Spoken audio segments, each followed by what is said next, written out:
Hola amigos, ¿qué tal? Bienvenidos a nuestro programa de hoy, viernes 29 de noviembre, aquí en Política con Carreño. Hoy, bien más tarde que el horario acostumbrado, amigos. Estoy grabando a las 11 horas. 10:58, 11 horas. Estoy mirando mi reloj acá. Y claro, igual yo ayer, en la noche, tarde, prácticamente pasada las 12, yo escribí un mensaje diciendo que el programa de hoy iría más tarde. Fue imposible grabar el programa ayer para presentarlo hoy día a la hora acostumbrada. Y al mismo tiempo les decía que el programa anterior, ¿no? El de ayer jueves, yo lo subí muy en la madrugada, a las 3 de la mañana. Estaba arriba, ¿no? 3 de la madrugada. Entonces, justamente porque sabía que el día iba a ser bastante agitado. Y de hecho lo fue. Así que bueno, vamos más tarde hoy. Espero siempre la comprensión de ustedes y que me acompañen como todos los días de lunes a viernes. Para hoy tengo un tema que está ahí y se ha hablado poco. Se ha hablado, yo en realidad no lo he visto. No lo he visto discutido ni en las redes y tampoco en la prensa, no lo recuerdo. Es el cuestionario que la Comisión de la Cámara del caso Monsalve envió al presidente de la República, envió al presidente Boric. Es un cuestionario largo de 50 preguntas. No sé si recuerdan que el día 25 de este mes la ministra Toá fue a la Cámara y ahí respondió varias preguntas, ¿no? En fin, fue literalmente interrogada por esta comisión del caso Monsalve. Y se había pensado citar al presidente, pero al parecer hay un impedimento legal, el presidente no puede ser citado. Entonces, bueno, la comisión resolvió elaborar un cuestionario y enviárselo al presidente. No sé si el presidente va a responder el cuestionario, pero son preguntas bien importantes, que sería importante que el presidente las respondiera. No sé, pero yo en todo caso le quiero presentar este tema, pero también algunas declaraciones que las tengo acá, las tengo muy a la mano, porque yo escribí unas columnas con estas declaraciones. Una de Gonzalo Winter a propósito de la acusación en contra del presidente Boric, diciendo que él también había sido acosado. Yo escribí una columna sobre él. Luego, no sé si ustedes supieron la declaración de la diputada Carmen Hertz a propósito de la denunciante del presidente Boric. Una insolencia de Carmen Hertz, y yo escribí una columna al respecto, ¿no? Entonces, bueno, tengo esa columna, la columna de Winter, que son cortitas, una página solamente, y la columna de Janet Jara, sobre Janet Jara, a propósito la ministra del Trabajo, ¿no? A propósito del pensionado, el señor que se quiso quemar, ¿no? A lo bonzo, en Chile Atiende. Y muy lamentable ese episodio. Y yo escribí una columna también, breve, para las redes. No son columnas estas, no las envío a Uruguay, son columnas para las redes sociales. Así que yo creo que vamos a partir con el cuestionario al presidente. Algunas preguntas, porque son muchas, como les dije, 50 preguntas, y he seleccionado algunas, y ustedes verán la importancia de ellas. Entonces, veamos, ¿no?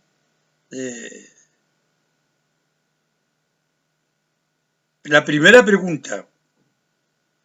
Una vez que tuvo conocimiento de los hechos, el día martes 15 de octubre a las 16 horas, según su declaración ante la Fiscalía, instruyó al Ministerio de la Mujer y la Equidad de Género tomar contacto con la denunciante y ofrecer un apoyo psicológico y jurídico, además de brindar acompañamiento o cualquier otro tipo de asesoría? Es una pregunta directa y que espero que el presidente la responda, ¿no? Y no responda apenas con un sí o un no me acuerdo, porque esa es la respuesta que significa no responder absolutamente nada. Se espera que en cada respuesta él, por lo menos yo esperaría, argumente, que haya un tipo de reflexión. Si no lo hizo, ¿por qué no lo hizo? Y si lo hizo, ¿por qué entonces lo hizo? Que haya un tipo de reflexión. La pregunta es directa. La pregunta 2. De no haberlo hecho, ¿por qué su actuar no fue consecuente con la defensa y protección de los derechos de las mujeres que han prometido defender en su gobierno? A mí me parece que esa pregunta, amigos, es de una importancia tremenda. De una importancia tremenda, no por la pregunta en sí, sino porque este gobierno ha hecho de este tema, una de sus reglas. Una de sus reglas que a mi modo de ver no ha respetado, nunca respetó, nunca cumplió. Y yo siento que el caso Monsalve, y luego el mismo caso Boric, que son muy emblemáticos, han demostrado exactamente lo contrario, que no ha habido ningún interés por apoyar y defender a la mujer, a la denunciante, a la víctima. En otros términos, depende de quién sea el denunciado. Eso quedó claramente expresado en las palabras de Antonia Orellana a propósito del caso Monsalve, ¿verdad? Monsalve no es un portero. Una frase asquerosa, discriminatoria, ofensiva para la víctima y para el trabajador común, un portero de un edificio. Quedó claro que esa regla no se cumple. Ahora mismo, en el caso Boric, en las declaraciones de los personeros, comenzando por Camila Vallejo, en ningún momento se han preocupado de la denunciante. Si la denunciante miente o no miente, eso lo demuestra la justicia. Pero según este gobierno, según esa regla, se parte del principio que se le cree a la víctima. Y la investigación será la encargada de demostrar si la víctima es o no víctima. Entonces, claro, esta pregunta es muy, muy interesante, muy efectiva. Y luego la pregunta 3. ¿Qué tipo de apoyo o asesoría se le ha brindado a la denunciante en la actualidad, considerando que previo a la audiencia de formalización, la abogada de la funcionaria aseguró que todo el tratamiento psicológico ha sido costeado de manera particular? Estas 3 preguntas que yo he seleccionado, pero hay otras, apuntan al papel cumplido por el gobierno respecto de la víctima de Monsalve, de la denunciante de Monsalve.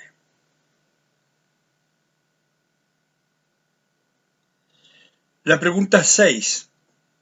¿Podría garantizar que en el resto de las reparticiones de la administración del Estado ya se encuentra aplicada la ley Carín? ¿En cuáles sí y en cuáles no? ¿Por qué? Porque esta ley tan importante, ¿verdad? Y de tanta trascendencia, de tanta, no sé, tan emblemática para el gobierno, no estaba aplicada en el ministerio. No estaba. Entonces no estaban los protocolos para aplicar la ley. ¿Cómo se entiende esta tremenda contradicción del gobierno? ¿No? Y la pregunta 7. ¿Cuáles fueron los argumentos que tuvo a la vista para no remover de inmediato al ex subsecretario señor Manuel Monsalve y mantenerlo en el cargo casi 48 horas? Eso lo conversamos aquí, amigos, pero muchísimo, mucho, en varios programas, en varias ocasiones. A mí me parece aberrante que conociendo el presidente, conociendo la ministra del Interior, Carolina Toá, la acusación lo hayan mantenido en secreto, ese pacto de silencio que se enoja tanto el gobierno, Camila Vallejo y todos ellos. Hubo un pacto de silencio y lo mantuvieron 48 horas en el poder. Entonces, bueno, esa es la pregunta, así, directa, responda, presidente. ¿Cuáles fueron los argumentos que tuvo para mantenerlo en el cargo? La pregunta 8. Sus asesores Miguel Crispi y Carlos Durán, quienes tomaron conocimiento de la denuncia el mismo día, martes 15 de octubre, ¿estuvieron de acuerdo en mantener en su cargo al señor Monsalve? ¿Hicieron alguna recomendación que usted haya adoptado? Porque curiosamente, estos 2 asesores son los que en definitiva aconsejaron a Boric a que mantuviera a Monsalve. Yo siento que eso fue. Lo conversó con ellos. Entonces, son asesores de muy mala calaña y de muy mala categoría. Sin duda. Porque si esos son los asesores, como yo digo, y a propósito del caso Boric, al final es el abogado el que está resolviendo. Cuando se presenta al público, cuando no se presenta, si hay que esconderle al público, si no hay que esconderle. Ahora está todo ese lío con la filtración de la información que llegó a La Moneda, pasando por alto a la Fiscalía. Que ese es otro tema interesante que yo lo tengo, pero lo voy a conversar, no sé, el lunes, el martes, porque estos temas dan lo mismo cuando uno los converse. Entonces vean ustedes, un error detrás de otro.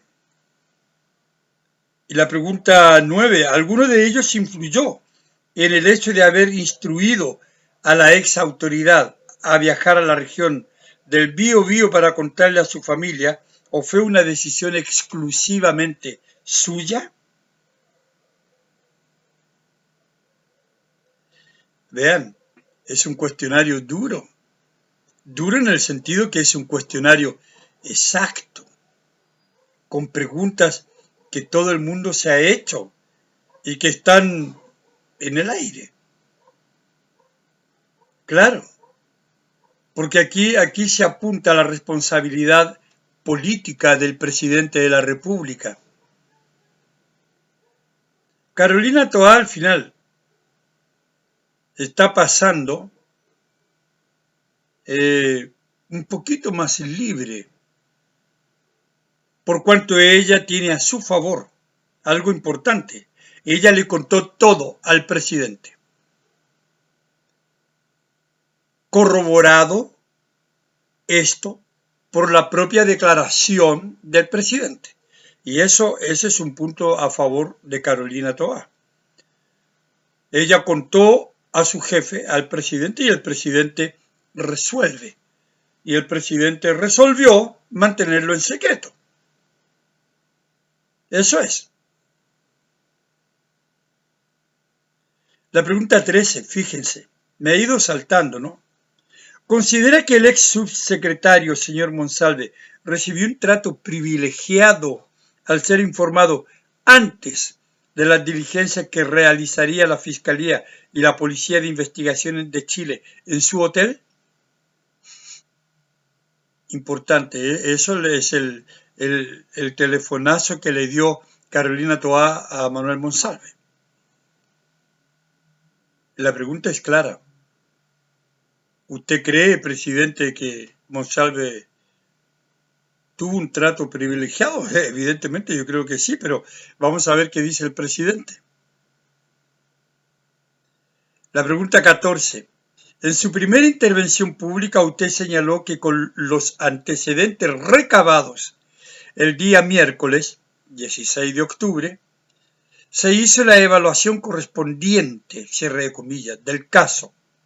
Sin embargo, en su declaración ante la Fiscalía, aseguró no haber tomado contacto ese día con el ex subsecretario. ¿Cuáles fueron los supuestos antecedentes a los que accedió ese día y que habrían motivado su decisión? Una tremenda pregunta, porque hay una contradicción entonces entre lo que el presidente declara en un momento y después declara en otro momento a la Fiscalía. Entonces, claro, se pretende llegar a un objetivo que el gobierno lo ha negado completamente, que es la responsabilidad política que le cabe al presidente Gabriel Boric y que le cabe también a la ministra Toá y a los asesores directos. Ellos son responsables también, políticos, ¿no? La pregunta 15. ¿Usted podría garantizar y dar fe de que el señor Camilo Araneda, actual jefe de la Unidad de Gestión de Conflictos de la División de Gobierno Interior, y que, de acuerdo a distintos medios de comunicación, mantiene una estrecha relación de amistad con usted, no le informó de la denuncia en contra del ex subsecretario, señor Monsalve, antes del día martes 14 de octubre recién pasado, toda vez que él tomó conocimiento a fines de septiembre? Esta es una arista importante, muy importante. Este Camilo Araneda que apareció, como han ido apareciendo distintos personajes, es un amigo, muy amigo de Gabriel Boric. Y él lo sabía antes, mucho antes, en septiembre, de todo lo que había sucedido con Monsalve y su subalterna. Entonces la pregunta es clara. Usted puede dar fe. Usted, efectivamente, presidente, no le informó nada este señor Araneda a usted del caso Monsalve antes del día martes 14. Claro, porque este señor Araneda, ¿no? Camilo Araneda, lo supo a fines de septiembre, por lo tanto lo supo 2 semanas antes.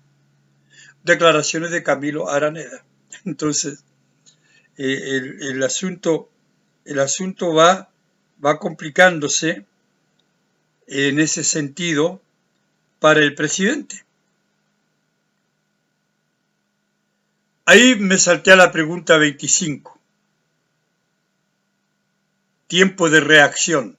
¿Por qué se esperó hasta después de las publicaciones en la prensa para solicitar la renuncia del ex subsecretario señor Monsalve, considerando la gravedad de las acusaciones? Esas son algunas de las preguntas, amigo. Hay muchas más. Yo he seleccionado otras, pero en algún otro programa tal vez yo me decida mostrárselas y comentarlas, no sé.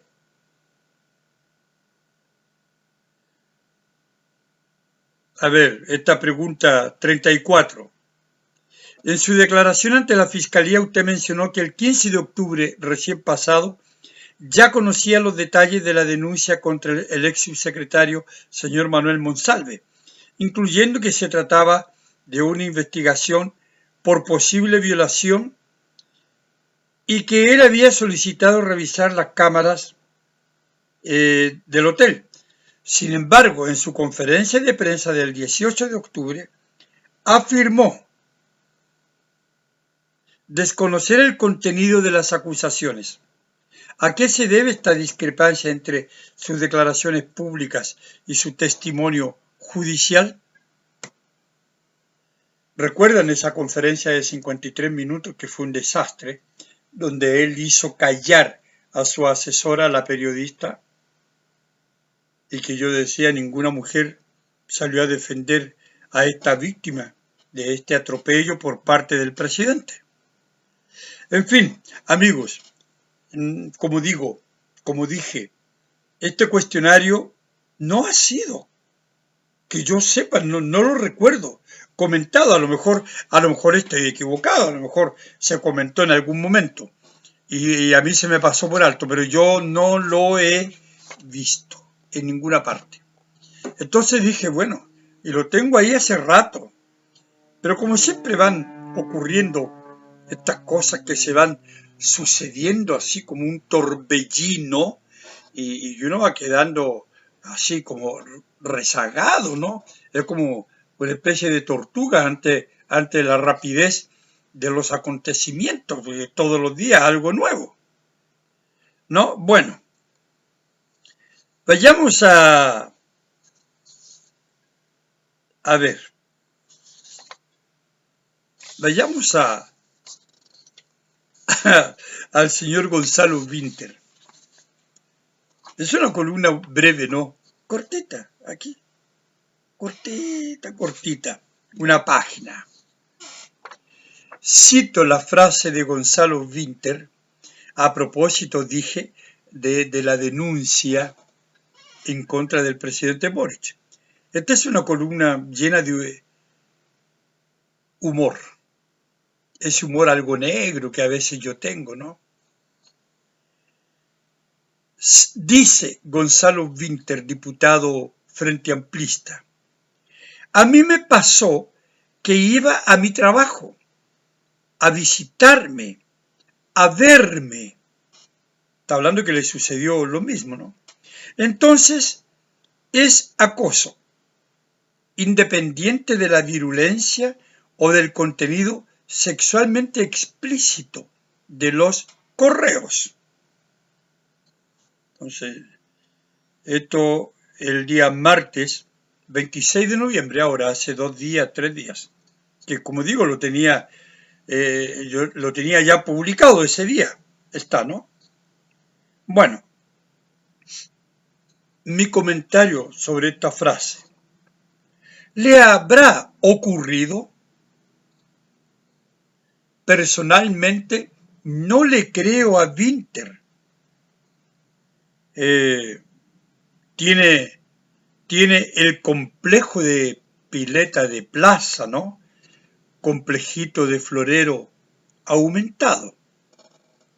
Y le gusta aparecer en los medios con todo tipo de declaraciones que suelen ser muy jocosas y delirantes al mismo tiempo.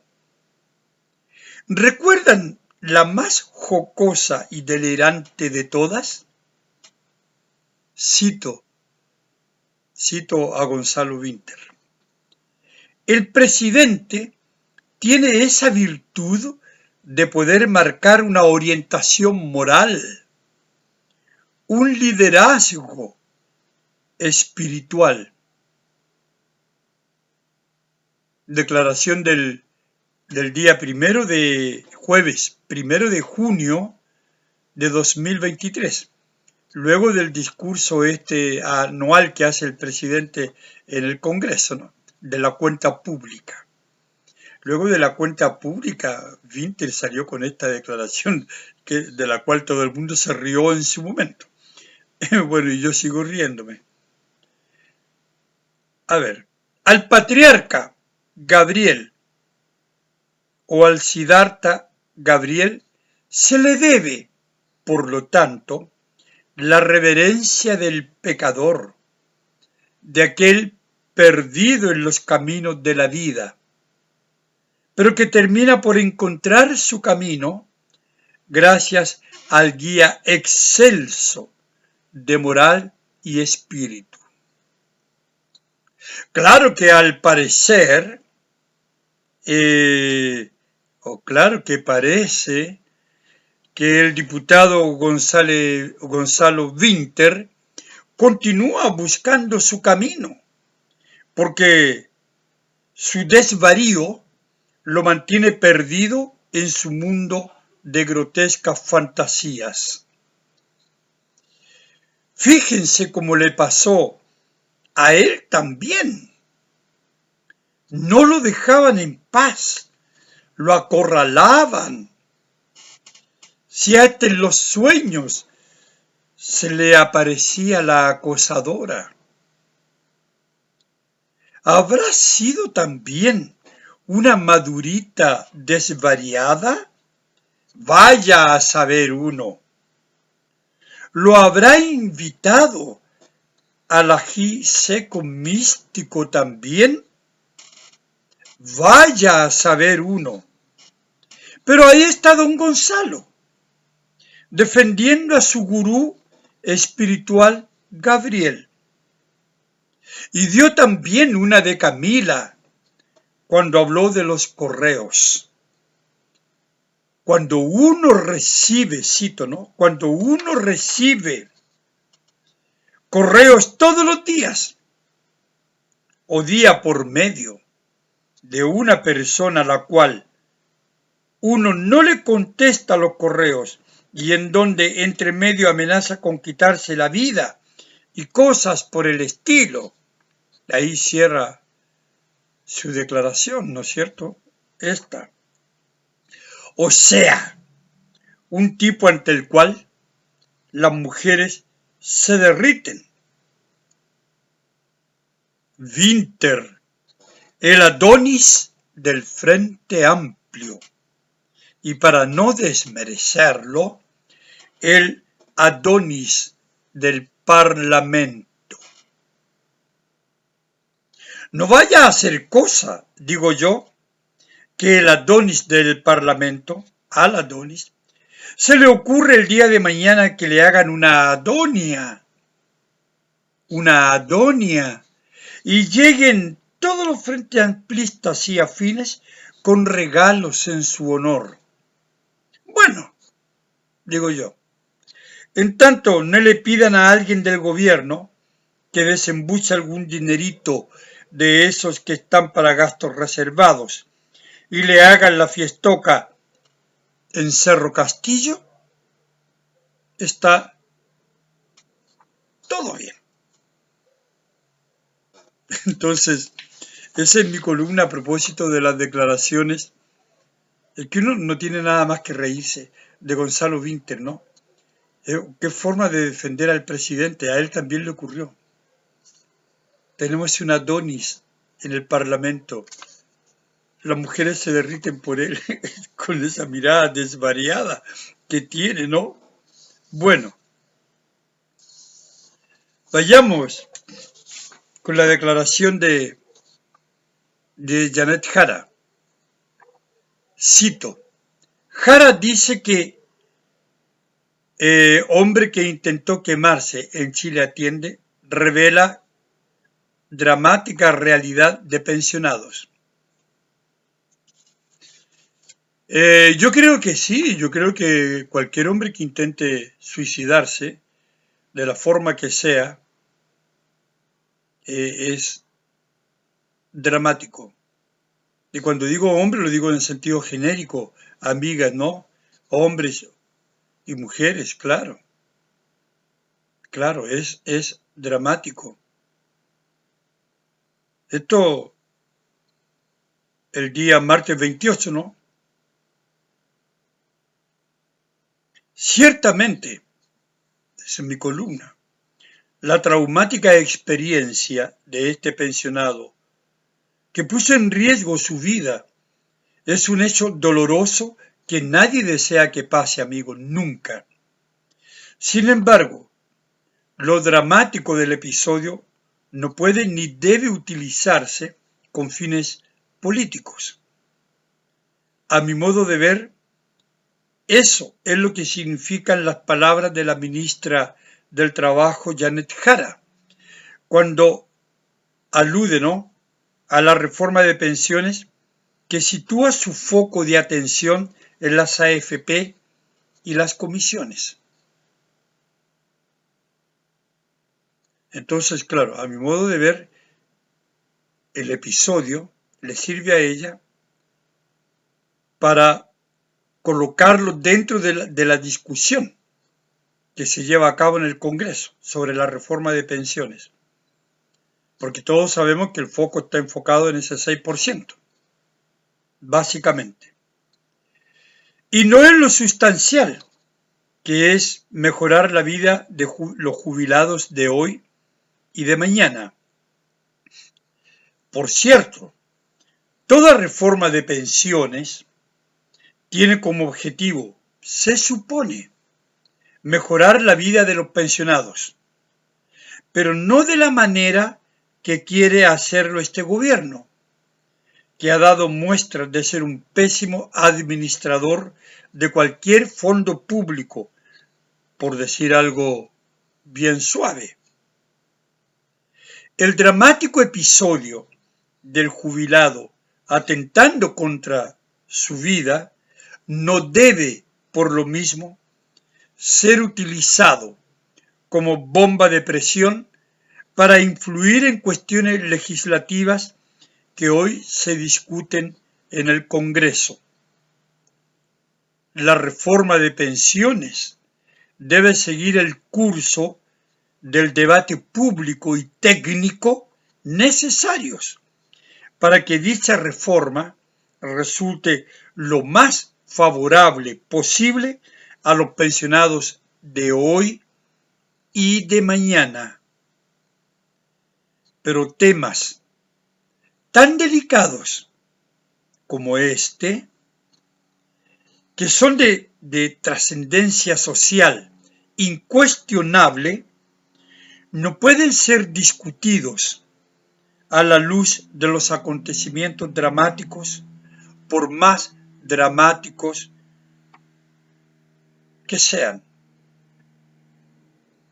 Por el contrario, el dramatismo doloroso de estos hechos nos debe enseñar a actuar con la cabeza fría, pensante y reflexiva, y no con el corazón y la cabeza contaminados, ¿verdad?, por un fervor compasivo, impulsivo y político. Esa fue mi columna a propósito de estas declaraciones de Janet Jara. Que a mí me parece que los hechos dramáticos deben ser vistos en su dimensión. Tratar de solucionar problemas de esa persona, de ese jubilado, obvio. Uno solidariza con él. Yo también soy jubilado, como millones. Pero no puede ser utilizado de la forma como a mi modo de ver lo hace Janet Jara, ¿no? Que además está en problemas con la NEF, con la Central Única de Trabajadores, porque reclamó a propósito del paro de los empleados públicos. Y salieron todos a hablarle, ¿no? En contra, la diputada comunista en el Parlamento. Ustedes ven, todos los días hay un tema. Pero vayamos a Carmen Hertz. Declaración de Carmen Hertz a propósito de la denunciante del presidente Boric. El montaje de la secta republicana contra el presidente usando a una loca de patio y un abogado de sus filas es uno de los entramados más asqueroso y miserable visto en el último tiempo. Carmen Hertz, ¿no?, la diputada comunista, el 26 de noviembre, en un tuit. Hace 2 días, 3 días. Mi comentario. Lamentable el comentario de esta señora, que nos tiene acostumbrados a sus desvaríos, a sus agresiones de todo tipo, a sus desmanes ideológicos, a su frágil estado mental, de un modo que no se condice con su condición de parlamentaria. Ofende a una mujer, ¿verdad? Le dice loca de patio y se expone a ser llamada ella, ¿no?, de loca de la Cámara, puesto que el respeto debe ganarse. Debe entender que el que sea diputada no la hace acreedora de ningún respeto per se. Tampoco tiene derecho a insultar a una coalición política solo porque se encuentra en las antípodas de su ideología añeja y de larguísima trayectoria de crímenes y atropella los derechos humanos en todas partes del mundo. ¿Qué pruebas tiene de que el Partido Republicano, al que llama despectivamente de secta, ha construido un montaje en contra del presidente? ¿O que la mujer denunciante es una loca de patio? No hay nada que avale sus declaraciones, propias de una mujer enferma, desvariada. Lo curioso es que con sus palabras es ella quien, en primer lugar, aparece como representante de una secta habituada a insultar a quienes no comulgan con ella.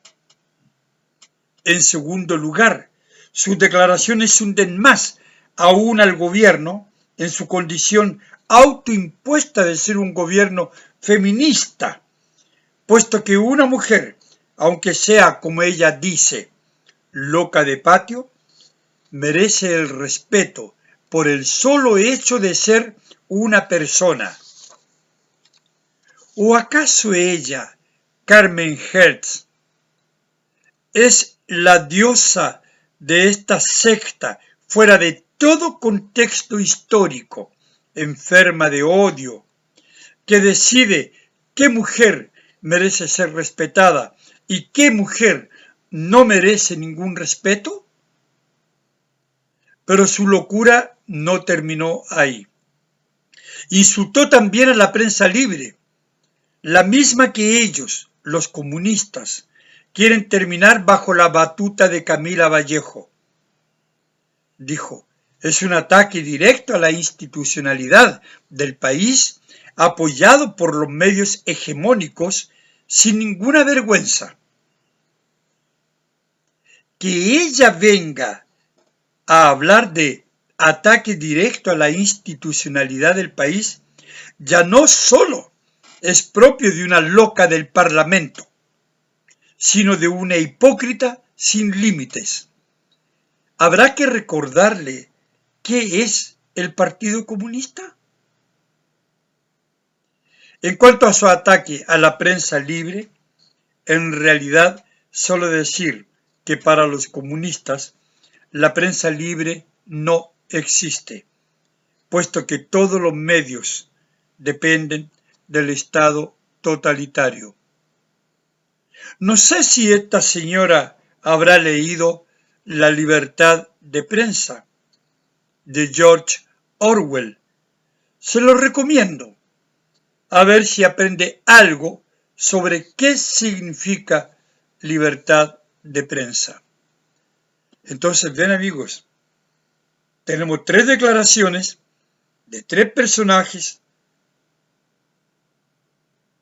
una ministra y 2 diputados, un diputado frente amplista, la diputada comunista, y cada una nos da tema, y cada una de estas declaraciones apunta a cuestiones que son de verdad importantes para nosotros, porque desnudan lo que estos personajes son en realidad, su hipocresía, su engaño, su manipulación, su agresión. En el caso de Carmen Hertz es patético. Y no aparece ninguna feminista. No escuché a Antonia Orellana, que es comunista también, decirle, diputada Hertz, no ofenda a una mujer, que yo soy la ministra de la mujer. No la he escuchado. No he escuchado a nadie, ni a Camila Vallejo, que también es comunista. A nadie, ni a estos grupos feministas. Ni al presidente, ni a nadie. Salir en defensa de esta mujer a la cual le dijeron loca de patio. O sea, el denunciado es el presidente. Pero como dije, es la justicia la que tiene que demostrar, ¿verdad?, a través de la investigación. Y eso no es óbice para que no se defienda a la víctima, a la denunciante, porque se debe partir desde ese principio. Yo le creo a la víctima. En fin, amigos, muchas contradicciones de estas autoridades que nos gobiernan. Así que, amigos, muchas gracias.